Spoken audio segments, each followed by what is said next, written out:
Sorry, guys. That's all right. Thank you. So I mean, obviously, 6 months before Rob and Ryan came in, I think I'm right in saying, and I think everybody would agree with this, or most people would agree with this, that, the town economically was having a hard time. We're not the only town in Wales or the UK to be, to have fallen on hard times, but we were in a pretty dark place as a town, and as a football team, we were equally in as bad a dark place, if not worse. I dread to think back. I really don't like to think about it because this football team means the world to so many people, myself included. So I really don't like to stop and think and give it too much thought about where we would have ended up had COVID not come. And you have to be really careful what you say here, because COVID was such a horrific thing for so many people, and so many people, lost their lives. But purely from a football point of view, had COVID not come, I actually think Wrexham may well have been relegated to the Conference North. And that brings its own challenges. You probably go part-time, you probably lose less people in the stadium because they don't want to watch part-time football. So the realistic side is, we were in a dark place 6 months before, and then you fast forward 6-12 months, and it's like somebody just turned the light switch on. It was just completely night and day. These guys have come in and, just breathed a complete breath of fresh air into the entire region. I don't just mean Wrexham, I mean the whole of North Wales and even parts of Wales. Just a feel-good factor. Obviously they've put their money where their mouth is, but there's nothing else in this town that will bring together several thousand people, or now 14,000 people every other Saturday on average, for example. Nothing at all. So the football is the life and death of the entire town. It's a one-team town. People adore it. Had it gone to the wall because it was close, before Rob and Ryan, then the town would have really, really suffered. Economically, it would have just been a disaster. Because we've lost so many industries over the years, the football team is the one thing that keeps people going. So, yeah, fast forward 6-12 months, like I say, and they've just completely transformed everything, Clearly, it helps when you're winning football games because it's a feel-good factor, it's a feel-good story. But then, their investment, the documentary has had a really big impact because we're now getting the 70-80 tourists per game coming to the stadium, selling records amounts of shirts online, merchandise sales through the roof, sponsorships sales through the roof. So Wrexham just needed a jump start. That's all it really needed, and that jump start was the heartbeat, and the heartbeat's the football team. So yeah, night and day to where it was 6 months before to 6 months after, and then fast forward 4 years on, and we're in an even better place, an even stronger place, both economically and from a football perspective. So, yeah, this is what they've achieved in 4 years. Let's see what they can achieve in 10, right? Yeah, absolutely. When they took over the football club, because it is something so dear to so many people, and it is like a family member of a football club, there was some scepticism over these guys coming in, thinking they might be here for a year, then leave, whatever. What was that sort of journey like for you, where you went on? Because obviously this being such a fundamental part of the Wrexham family. I think I'd be lying if I said I wasn't a little bit concerned, purely because, and again, I'm fairly certain most Wrexham fans would agree with this, purely because as a fan base and as a community, we've been robbed pillar to post by charlatans in the past. We've had some really shady owners who have done nothing but take, and not give anything back. So, of course, when you hear, Rob McElhenney and Reynolds and Hollywood, your first question is why? Why do they really want to invest in a team from North East Wales that is falling on hard times? But when you really sort of allow yourself to start to believe, so when I first heard Ryan Reynolds' name, I fell off my chair in laughter. I couldn't believe it. I was just like, what, really? I was convinced if it was going to be anybody, it'd be a local millionaire builder, developer, or something like that. Wasn't that Rhys Ifans? Wasn't that a rumour as well at the time? Rhys Ifans is obviously a Hollywood actor, yeah. Whether Rhys Ifans, one's got the money, I'm not sure, he probably has. And two, whether that would be something he would want to do. But I thought it might be somebody along the lines of like a Steve Morgan guy who owns Red Row houses, who lives locally, something along that lines. But then listen, if it's anything to do with property or development, then the questions really start to circle. So when I found out that, when the club announced, or the WST, the Supporters Trust at the time announced that it was obviously Ryan Reynolds and Rob McElhenney, then you, as a fan, then I started to get a little bit giddy, a little bit excited, then I started to allow myself to think. I listened to their mission statement, as did thousands of Wrexham supporters, and I just remember leaving that Zoom call thinking, wow, this is, excuse me, sorry. That's all right. It's very nice. It's picking up. Can you see what I mean? Yeah. Yeah. The mission statement. Yeah. So obviously, I listened to the mission statements, and then I thought, wow, these guys really do mean business. Did I sort of think they could take Wrexham on the journey they've gone in the last 4 years? I don't think any Wrexham fan really could have pinpointed that. I think we're probably, I'm not complaining by the way, but I think we're probably slightly ahead of where we thought we may be from a football perspective. I don't think I think obviously the aim was to get out of the National League, but I don't think we thought we would get out of League Two as quick as we did. And full credit to Parkinson and his coaching team and Rob and Ryan, because they've backed the owners have backed the manager, and he's delivered. So, yeah, I mean, of course there was scepticism, but any fears that anybody had has been quickly pushed aside. And, is there a fear that in the future maybe they may leave? Possibly they may leave. Probably they'll leave. But one thing's for sure, that they're certainly going to leave Wrexham Football Club and the region and the town in a much healthier place than when they found us, that's for sure. What about the team in League One at the moment, the journey you've been on the last couple of seasons? What's your assessment of where you are as a team at the moment? And we just spoke to Max Cloworth over there, and he was saying we want promotion this year. Yeah. The managers, obviously he does like all managers do, where they're reluctant to put up big sort of expectations, promises, but there's a sense that that's exactly what you need.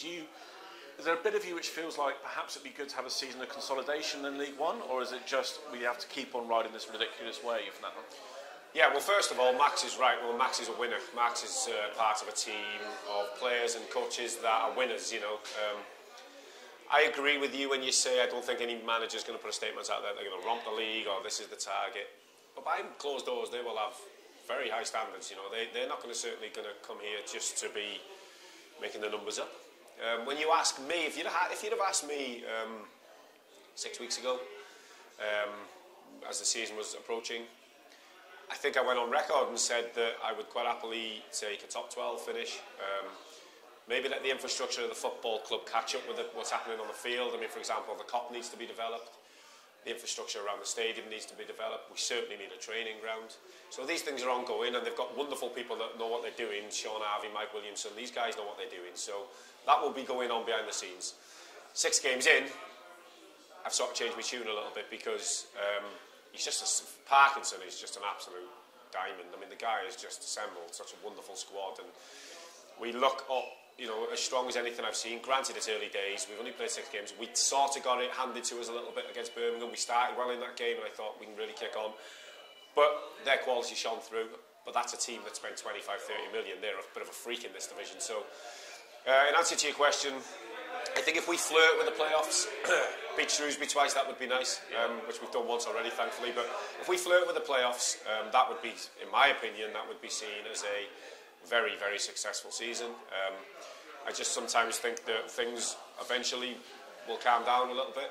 But I'm certain if you ask Phil, Steve Parkin, Humphrey, Rob, Ryan, any of the guys that are running the show, what do you want? They will be saying first place. So, and I think even as a fan, I think that's the right way to go. Aim for the top and anything else. If you don't get to the top, aim for as close to it as you can get to. So yeah, I think in answer to your question, I think a successful season for me would be flirting with the playoffs. If we made the playoffs, that would be a very good season. There's some big clubs in this division we have to be respectful of.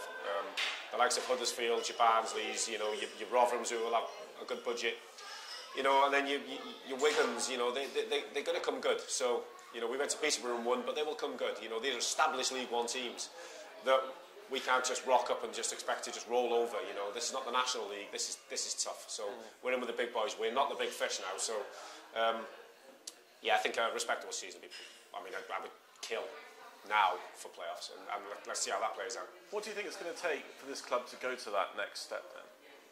Well, just like any club, I guess. I mean, listen, the fan base is there. That always helps. It's a fortress here. We've got a fantastic home record. Obviously, that is mainly down to Phil Parkinson and the players, but I think they would be the first to admit that the fans really sort of get behind them.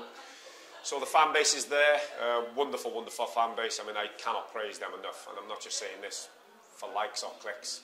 I adore Wrexham fans, and there's nobody better.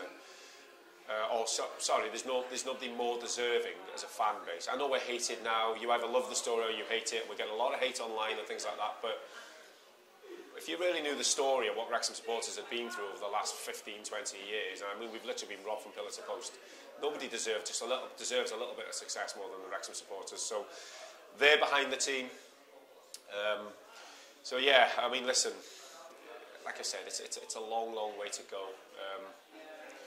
But I mean, he's just assembled such a good squad. He's an absolute diamond as a guy. He's our biggest signing for me. You know, I know Mullins pulled up trees, and you know, people love McLean, and you know, we've had our Tozes and our Youngs that we adore. But the biggest signing, and he got a little bit stick early doors, did Parky, you know, because we didn't instantly romp the National League. It took him 15, 20 games to find his feet. But he's the biggest signing for me. I sort of lost my train of thought with the question. So no, that's all right. What was the question? It was waffled on a bit then. Take the next step, basically. Oh, sorry, yeah. Yeah, listen, like I said, I just think, as with every football club, you need certain things to be able to kick on. You need a fan base. We've got that. Incredible fan base.